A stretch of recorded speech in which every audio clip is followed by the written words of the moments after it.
अस्सलाम वालेकुम and welcome back to my YouTube channel. आज की वीडियो में मैं कंटिन्यू करूँगा फेसबुक एड्स टारगेटिंग स्ट्रेटजी की वीडियो को, जो कि हमारी सोशल मीडिया एग्जीक्यूटिव सीरीज़ का भी पार्ट बनेगी और डिजिटल मार्केटिंग सीरीज़ का भी पार्ट बनेगी। आज की वीडियो में आप सीखने वाले हैं फेसबुक का recently rolled out advantage plus feature, जो कि एडसेट लेवल टारगेटिंग के अंदर हमें मदद करता है और किस तरीके से हमें लेज़र टारगेटिंग के अंदर या फिर एड कॉस्ट सेव करने के अंदर एज अ डिजिटल एडवर्टाइज़र ये मदद कर सकता है। आज की वीडियो में हम यही सीखने जा रहे हैं। एडवांटेज प्लस ऑडियंस और प्रीवियस एड टारगेटिंग में ऐसा क्या मेजर डिफरेंस है जो कि आप ऑब्जर्व कर सकते हैं। इससे पहले एडसेट लेवल पे जो भी आप रिस्ट्रिक्शंस देते थे या ऑडियंस साइज़ डिफाइन करते थे कि मुझे इस उम्र से इस उम्र तक के लोगों को अपना ऐड दिखाना है या फिर उनकी ये इंटरेस्ट होनी चाहिए, यहाँ पे रहने चाहिए XYZ, अब ये तमाम जो हम उसको रूल्स दे रहे थे ये एज अ कॉन्स्टेंट वर्क करते थे। यानी फेसबुक इस आपके रूल्स एंड रेगुलेशन के बाहर किसी को भी आपका ऐड नहीं दिखाने वाला है।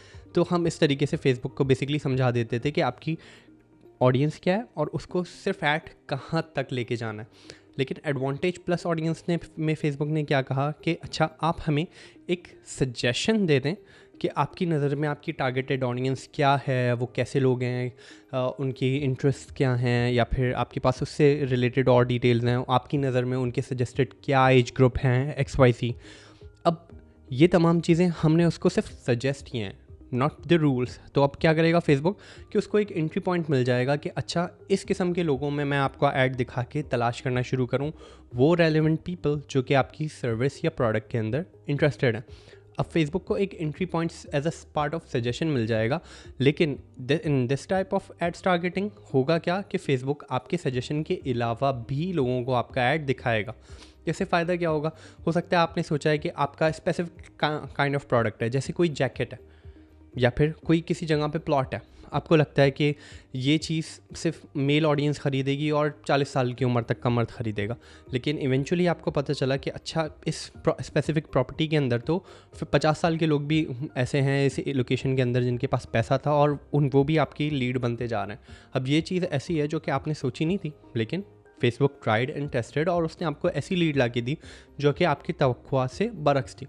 तो फेसबुक इसी तरीके से अपनी टारगेटिंग को इम्प्रूव करेगा। वो देखेगा कि अच्छा, उनकी सजेस्टेड ऑडियंस ये है, अब मैं इससे मिलती जुलती कौन से ऑडियंस ग्रुप के अंदर इस ऐड को चला सकता हूँ। इसको थोड़ा सा डिटेल में मेरी स्क्रीन पे चल के समझ लेते हैं कि प्रैक्टिकली इसको किस तरीके से इस्तेमाल करते हैं। कोई भी कैंपेन क्रिएट करें, नो मैटर व्हाट, सब में ये फीचर्स अवेलेबल होगा। तमाम तकरीबन नए ऐड अकाउंट्स में भी मैं देख चुका हूँ, ये फीचर आ चुका है। लास्ट 6 मंथ पहले ही ये इनरोल होना शुरू हुआ था। मेरे अप्रॉक्सीमेटली 4 ऐड अकाउंट्स में मुझे मिल गया था लास्ट 2 to 3 मंथ्स में। अभी इसके ऊपर दिखा रहा है। Now this is completely blank add account, तो आई कैन एक्सपेक्ट कि आप सबके पास ही आ रहा होगा। अब इससे पहले देखें, एडवांटेज ऑडियंस के अंदर अगर आप चाहते थे तो देखिए, अगर आपको पुराना वाला देखना है, यहाँ पे आपको switch back to original audience options पे जाना पड़ेगा। पुराने वाले ऑप्शंस को देखने के लिए यहाँ से आप जाके देख सकते हैं यूज़ ओरिजिनल ऑडियंस। वो आपको बता भी रहा है कि भाई हमने एडवांटेज प्लस ऑडियंस को इंट्रोड्यूस करा दिया है, विच मे इम्प्रूव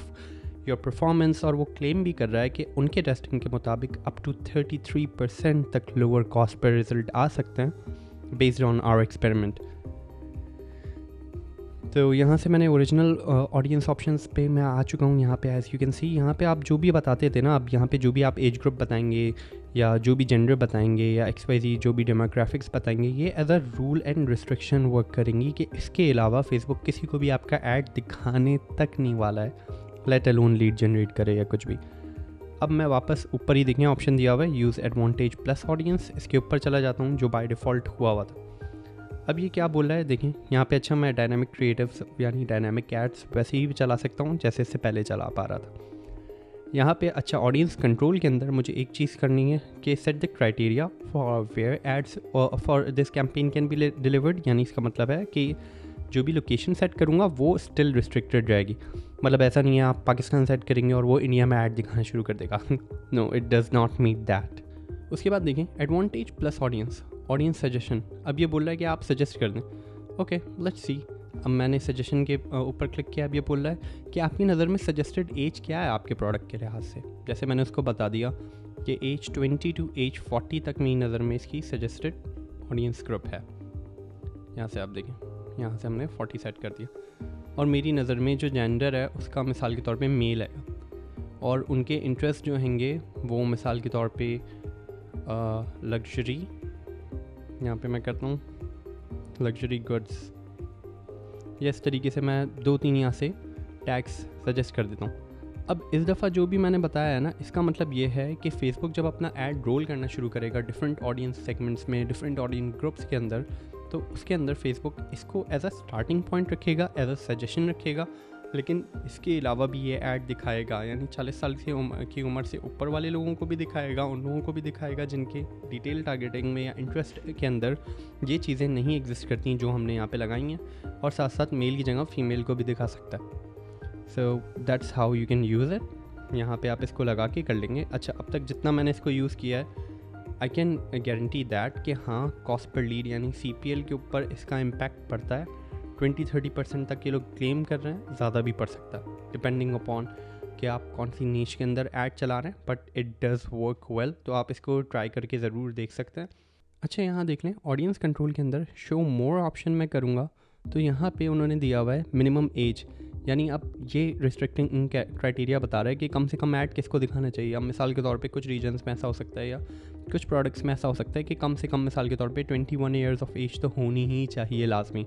तो ये 18 से लेकर 25 ईयर्स तक की एज तक का क्राइटेरिया आपको सेट करने की ऑप्शन देता है। जैसे ये बता भी रहा है कि यहाँ पे देखें आप, you can't select a minimum age below 18 globally और 20 इन इंडोनेशिया और 21 इन थाईलैंड। तो कुछ रीजन्स के हिसाब से होता है ना कि मतलब आप 21 साल से नीचे टारगेटिंग नहीं कर सकते, तो उसने उसको यहाँ पे इंक्लूड करके रखा हुआ। अब यहाँ देखिए एक्सक्लूड दीज कस्टम ऑडियंसेस, तो जो हम एक्सक्लूजन लिस्ट लगाते थे, हम जिनको अपना ऐड नहीं दिखाना चाह रहे, मिसाल के तौर पे हम चाह रहे हैं कि भाई इससे पहले जिनको हम ऐड दिखा चुके हैं, जिनकी लीड हम जनरेट कर चुके हैं, उनको हम दोबारा ये ऐड ना दिखाएं, तो उससे कॉस्ट सेव करने के लिए, उससे पैसे बचाने के लिए हम यहाँ पे कस्टम ऑडियंसेस बना के उनकी लिस्ट को भी यहाँ पे ऐड कर सकते हैं। तो इससे क्या होगा, अब आप इसको किस तरीके से यूज़ कर सकते हैं, मिसाल के तौर पे लास्ट 3 मंथ्स में आपकी वेबसाइट से जिन लोगों ने भी परचेजेस की हुई हैं, अगर आप उनको ऐड नहीं दिखाना चाहते, या फिर लास्ट 3 मंथ्स के अंदर जो लोग भी आपकी डेटाबेस में ऑलरेडी आ चुके हैं थ्रू फेसबुक एड्स, यानी उन्होंने आपका ऐड देखा है XYZ, तो उनको उनकी आप कस्टम ऑडियंस बना सकते हैं ऑडियंसेस में जाके, जो कि यहाँ पे ऑप्शन होता है ऑडियंसेस के अंदर। As you can see here, आप यहाँ पे कस्टम ऑडियंस के अंदर उसको ऐड कर सकते हैं, तो इससे ये एक्सक्लूड हो जाएगा।